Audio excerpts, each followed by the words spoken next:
জুলাই আগস্টে ফ্যাসিস্ট বিরোধী লড়াইয়ে এক কাতারে ছিলেন বিভিন্ন দল ও শিক্ষার্থীরা। পরিবর্তিত পরিস্থিতিতে জাতীয় নির্বাচনের আগে বিভিন্ন প্রতিষ্ঠানে হচ্ছে ছাত্র সংসদ নির্বাচন। এরই ধারাবাহিকতায় ঢাকা বিশ্ববিদ্যালয়ের ছাত্র সংসদ নির্বাচনে জুলাই যোদ্ধারা প্রার্থী ও প্রতিদ্বন্দ্বী হিসেবে অবতীর্ণ হয়েছে। নির্বাচনে তোড়জোড়ভাবে চলছে প্রচারণা।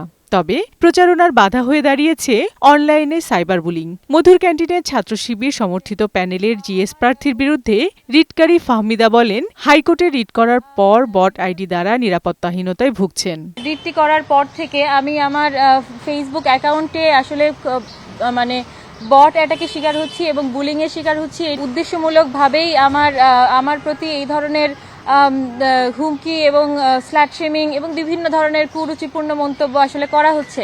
দলীয় ছাত্র সংগঠনের পাশাপাশি স্বতন্ত্র প্রার্থীরা ছুটে যাচ্ছেন ভোটারদের কাছে।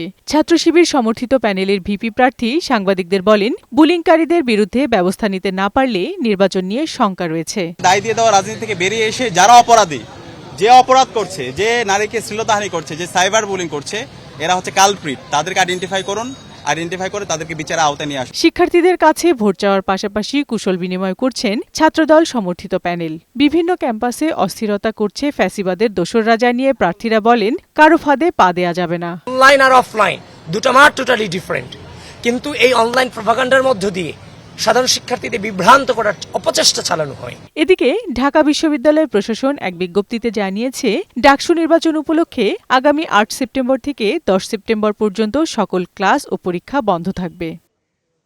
বিউটি সমাদ্দার, বৈশাখী সংবাদ, ঢাকা।